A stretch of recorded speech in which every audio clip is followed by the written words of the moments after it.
हम सबका सौभाग्य है कि जब हम भारत के इतिहास का अवलोकन करते हैं, भाइयों बहनों, विकास की बात बहुत होती है और विकास के साथ हमें सतत रूप से आगे भी बढ़ना चाहिए। दुनिया में जहां कहीं भी प्रगति हुई है, उसको देखना, उसके अनुरूप अपने आप को तैयार करना, ये बुरी बात नहीं है। हम मंगल ग्रह तक की यात्रा आज कर रहे हैं, नए नए अनुसंधान हो रहे हैं, इंटरनेट ऑफ थिंग्स की बात होने लग गई है। आर्टिफिशियल इंटेलिजेंस के माध्यम से दुनिया बहुत आगे बढ़ चुकी है, लेकिन इन सब के साथ हम सबको याद रखना होगा कि इतिहास को विस्मृत करके हम आगे नहीं बढ़ सकते। इतिहास के गौरवशाली क्षण हमें आगे बढ़ने की प्रेरणा प्रदान करते हैं, तो इतिहास की गलतियां भी हमें उसका परिमार्जन करने का एक अवसर भी प्रदान करता है। हम जब किसी कार्य को करते हैं, आज भी ये व्यवस्था है कि उसकी सोशल इंपैक्ट स्टडी कराते हैं। हम समाज अध्ययन से अपने आप को दूर नहीं कर सकते। कहीं किसी भू विशेष का, क्षेत्र विशेष का ज्योग्राफिकल मैपिंग करनी हो तो वही कर पाएगा जिसने भूगोल का अध्ययन किया हो, ज्योग्राफी का अध्ययन किया हो। हम उससे अपने आप को अलग कैसे कर सकते हैं? आपने यहां पर अभी कीर्तन सुन रहे थे, ये सभी तो हमें भक्ति की धारा के साथ जोड़ने का एक अभिनव प्रयास है, जो हमें भक्ति के माध्यम से हमारे अतीत के साथ जोड़ता है, तो हमारी भारी कार्य योजना को बनाने के लिए भी प्रेरित करता है। ये सभी चीजें जब एक साथ जुड़ेंगी, आगे बढ़ेंगी, तब देश और समाज प्रगति के पथ पर अग्रसर होकर के अपनी भावी योजना को भी बढ़ाता है। और सिख गुरुओं का इतिहास भारत की विजय का उसी गाथा को प्रमाणित करता है। गुरु नानक देव जी से विशुद्ध भक्ति की धारा जो प्रारंभ हुई, विशुद्ध भक्ति की धारा जो प्रारंभ हुई, वह जब देश और समाज की आवश्यकता पड़ी तो उसे शक्ति पुंज बनने में भी कोई देर नहीं लगी। मैं तो बार बार इस बात का उल्लेख करता हूं, जब हम लोग काशी विश्वनाथ मंदिर का दर्शन करते हैं तो काशी विश्वनाथ मंदिर को स्वर्ण मंडित करने का कार्य अगर किसी ने किया था तो महाराजा रणजीत सिंह ने किया था।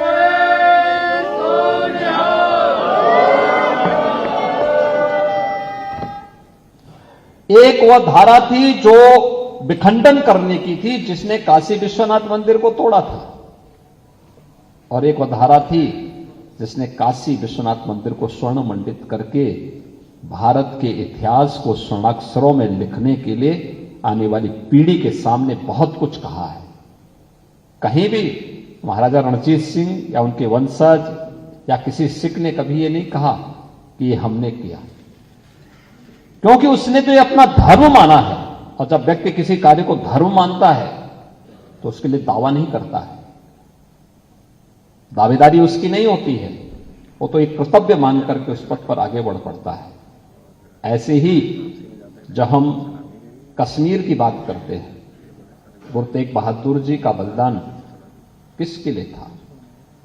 कश्मीरी पंडितों के लिए था, देश के लिए था, धर्म के लिए था।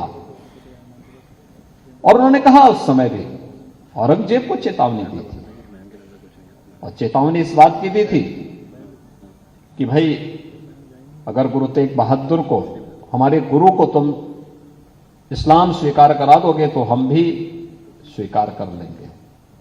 शर्त एक ही, कहने के लिए गुरु तेग बहादुर एक व्यक्ति है, आध्यात्मिक पुंज हैं, एक गुरु के रूप में हम सबके लिए आराध्य हैं, लेकिन उन्होंने अपने देश और अपने धर्म की उन मर्यादाओं का कभी उल्लंघन नहीं किया, और देश और धर्म के लिए कश्मीरी पंडितों को बचाने के लिए अपने आप को बलिदान कर दिया। और आज जब गुरु तेग बहादुर जी की बात आएगी, सिख गुरुओं की बात आएगी, गुरु गोविंद सिंह जी महाराज की बात आएगी, गुरु गोविंद सिंह जी महाराज के 4 साहबजादों के बलिदान की बात आएगी, तो ये सभी कार्यक्रमों के साथ जुड़ना हम सब के लिए इतिहास के उन गौरवशाली क्षणों के साथ साथ इतिहास की उन गलतियों के परिमार्जन का भी एक अवसर प्रदान करता है, जो एक साथ मिलकर के जब हम आगे बढ़ेंगे तो एक साथ मिलकर के आगे बढ़ने की परंपरा देश को विकास के पथ पर अग्रसर करके फिर एक स्वर्णिम पथ पर अग्रसर करेगी। और आज राजभवन का एक कार्यक्रम उस दिशा में एक अभिनव प्रयास है। मैं इसके लिए राज्यपाल महोदय का हृदय से आभार व्यक्त करता हूं कि उन्होंने बड़ी सहृदयता के साथ पंजाबी अकादमी के इस प्रस्ताव को स्वीकार करते हुए आज गुरु तेग बहादुर जी महाराज की इस पवित्र 401वें प्रकाश पर्व को इस भव्यता के साथ यहां पर आयोजित करने के इस कार्यक्रम में स्वयं भी अपने व्यस्त कार्यक्रमों से इस कार्यक्रम में वे स्वयं भी उपस्थित हैं। ये मेरा सौभाग्य है कि हम लोगों को गुरु नानक देव जी के 550वें प्रकाश पर्व के आयोजन के साथ मुख्यमंत्री आवास पर एकजुट होने का अवसर प्राप्त हुआ था। और उसके बाद हम लोगों ने साहबजादा दिवस पहली बार मुख्यमंत्री आवास पर आयोजित हुए थे और हम आभारी हैं आदरणीय प्रधानमंत्री जी के, जिन्होंने इस दिवस को बाल दिवस के रूप में पूरे देश के अंदर एक मान्यता दी। लखनऊ में हमारा याह्यागंज का जो गुरुद्वारा है, गुरु तेग बहादुर जी की स्मृतियों से और गुरु गोविंद सिंह जी महाराज के बचपन की स्मृतियों से जुड़ा हुआ है। मैं स्पेशली पटना गया था, मैं पटना साहिब के दर्शन करने के लिए कि किन परिस्थितियों में उस कालखंड में भी कैसे गुरु गोविंद सिंह जी महाराज का जन्म वहां पर होता है, कैसे बचपन में उनको वहां से उनकी सवारी लखनऊ में आती है, अलग अलग स्थानों से होती हुई फिर निकलती है और आज भी स्मृति हमारे पास जुड़ी हुई है। और जब आज यहां पर हमारे श्री सिंह साहिब अकाल तख्त के जत्थेदार सरदार हरप्रीत सिंह जी यहां पर आए हैं और सिरसा जी भी हैं, मैं इन सबसे ही कहना चाहूंगा, उत्तर प्रदेश में बहुत समृद्ध परंपरा है, बहुत समृद्ध परंपरा है। गुरु नानक देव जी से लेकर के गुरु गोविंद सिंह जी महाराज और उसके उपरांत की सिख परंपरा में जो भी यहां की उस परंपरा के साथ जुड़ करके जो कार्य किया गया है वह अभूतपूर्व है, अभिनंदनीय है। और इस परंपरा को छूने बनाए रखना हम सबका दायित्व बनता है। हम सब मिलकर के इस कार्यक्रम को आगे बढ़ाएंगे, इसमें कहीं किसी प्रकार का कोई संदेह नहीं होना चाहिए। मैं आज के इस अवसर पर आप सबको बधाई देता हूं। 401वें प्रकाश पर्व का आयोजन हम सब यहां पर आयोजित कर रहे हैं। बाहर बरसात पड़ रही थी और उस समय यहां पर जब गुरु ग्रंथ साहिब जी की यात्रा जब यहां पर आई, आपने देखा होगा उस समय स्वयं ही इंद्र भगवान भी कुछ देर के लिए थम गए, एकदम शांति हो गई। और जब यात्रा अंदर प्रवेश कर गई तो उसके बाद फिर इंद्र भगवान ने अपना कार्य भी शुरू किया। हमारे यहां तो हमेशा किसी भी पवित्र कार्य के पहले था कि भाई कहीं किसी सरदार बलदेव सिंह ओलख को जल छिड़कने की आवश्यकता नहीं पड़ी। ईश्वर ने कहा कि चलिए हम पहले ही प्रसाद से सब ठीक कर लें। आपने देखा होगा, सब कितने दिनों से हम बारिश के इंतजार कर रहे हैं, लेकिन आज ये कार्यक्रम यहां पर होना था। लखनऊ में बारिश होनी शुरू हो गई, कितनी शानदार बारिश हुई है, मौसम भी खुशनुमा हो गया और हम इस अवसर पर यहां पर इस आयोजन के साथ आयोजित कर रहे हैं। कहीं कोई भय नहीं, कहीं कोई चिंता नहीं, हर ओर उत्साह है, उमंग है।